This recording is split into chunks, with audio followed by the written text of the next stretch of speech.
Welcome back, everyone, to another episode of Let's Build Twitter. We're in episode 109. As always, if you are interested in gaining access to the private repository for this project, go ahead and check out the description below. I have a step-by-step guide on how you can do that. As well as if you want to hang out while I'm live recording and setting up this project, you can also check out my live stream schedule down below. Let's hop into what we work on today. In this episode, we continue working on the post creator component, specifically setting up a special utility method to calculate the proper button content for the reply restriction modal used to set what users are able to see your posts. As always, I'm Ethan Encoder, and let's hop straight into the development. Alrighty, y'all, welcome back. So as I mentioned in the last video, or one of the last videos, we're going to try to keep these grouped together. That way I don't have to split it up too much, but if it does start getting a little bit too long, we will start breaking things up. So today we're going to work on this drop-down menu to see who can reply. However, as you can see, this was stuck open, so that means that we need to come back into our code really quick and go into our audience drop-down, go into audience drop-down TSX, and I believe that something is set to true here that should actually be set to false. Right here,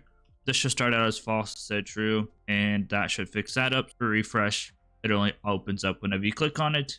Click on circle, click on this, awesome. So now we need to work on this drop down. So to start out, if we actually come into real Twitter and we click on this and click on this drop down, there is a people you follow and people you mention option. So we need to actually grab those SVGs. So let's go ahead and do that. That'll be the first thing we do. I'm gonna go ahead and inspect. So let's grab the people you follow first. Reminder, these are inside of the description. So if you guys do want these, we can copy element. Go ahead and go into our components and go into our SVGs and make a new file.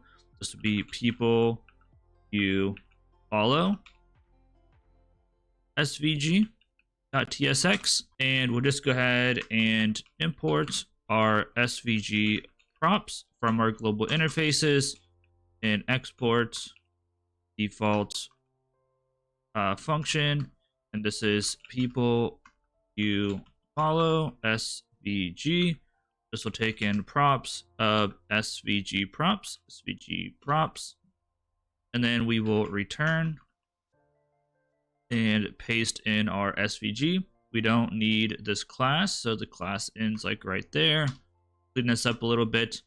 And we are going to be using some more material UI stuff, but stuff that's more Twitter specific like this, I'm just going to go ahead and use here. So our width will equal to props.width. Our height will equal to props.height. And then our fill will equal to, this will be props.color. If we have a color, it'll be props.color. Otherwise, it'll just be 0, which should be black. Then we also need a mentioned SVG. So I'm gonna make a new file, mentioned SVG. And this one might technically be inside of whatever it's called, material UI, but I'm just going to grab it from Twitter. Let's go to real Twitter. We'll grab this @ sign. We also could have just put an @ symbol in there. I'd rather just do this. We'll import our SVG props from our global interfaces, export default function, mentioned SVG, and this will take in our props of SVG. I cannot type today. Props like so. We'll return this SVG we copied, and hopefully this is correct. Hopefully I did copy and paste this right. I think I copied it, but we'll see. And clean up our path. I think the path is bigger on this one, so I think it's correct. Cool. And then once again, our width will equal to props.width. Our height will equal to props.height. And our color, actually our fill, will equal to props.color, question mark, props.color, colon, otherwise it'll be 000 or black. Cool, so that's just a few things. Well, actually we still need one more. It's a lock SVG, and let's see, new file, lock svg.tsx. I don't remember where this one comes from. let me open Twitter again really quick. So I'm wondering if we say circle. Yep. So whenever you do circle, it has like a lock icon. So let's go ahead and grab the SVG for this. So copy our element, and then we can close out of this, and then we'll import our SVG props and export default. My goodness, I cannot type. Export default lock SVG. We want to say function lock SVG. This will take in props of type SVG props. We'll return, and then we'll paste this in. And then we need to get rid of this class. And we'll just clean this up, make it look a little bit prettier. And G and SVG. And then the width will equal to props.width. Our height will equal to props.height. Then our fill, once again, will equal to props.color. We have a color, it'll be props.color. Otherwise, it'll be just a black icon, so 0, 0, 0. All right, now our SVGs are done. And now we're gonna go ahead, and since we have a whole bunch of different options for the drop-down button, we're gonna go ahead and go into our utilities. So let's go ahead and close out of here, and we'll go into our features. We'll go into our feed. On our feed, a new folder, we'll call this utils, and make a new file, and we're gonna call this, I guess we'll just call it feed utilities, or utils.ts. And actually make sure I spell it right, .tsx. So now inside of here, we're gonna go ahead and say export function, and we're gonna create a new function, get reply drop down, reply drop down, and then button. This will take in a state, which is a post slice state, which we aren't currently exporting, so we're probably gonna have to export that. Or have a callback function, which is just void. All right, and this will return a JSX element. For now, we'll just return this. Post slice state is not being exported, so we need to come into our Redux, our slices, our post slice. Let's go ahead and export post slice state just to clean that up, and then let's go ahead and import post slice state, and hopefully this kind of cleans some stuff up. And this should be JSX.element. So now this is going to take in the state of our post slice and is going to return what we need. So what we're going to go ahead and do is we're going to have a switch statement. So we're going to go ahead and say we're going to switch. We're going to switch on state.currentPost.reply restriction. So based off of what reply restriction it is, so I have a case for everyone. Whoops, might want to do case right. A case for everyone. Have a case for circle, I believe, or follow is the next one. We'll have a case for, and then we do circle. Then we'll have a case for mention, and then by default we're just going to return, and by default we will just return nothing, basically. That way it doesn't complain. All right, so basically what we're working on here, we haven't gotten rid of this part yet, but this is going to have something different inside of it depending on what the reply restriction is. It's going to have different stylings and things like that. So we need to make sure that we can actually calculate this. And this is something that is a little bit more logic intensive, so I want to put it into like a utility. So for everyone, what we're going to go ahead and do is we're going to return, and I'm going to do this, and this is going to have a div with a class name equal to, and this will be feed dash post dash reply dash restriction, maybe. I can't type. And then dash drop down dash button.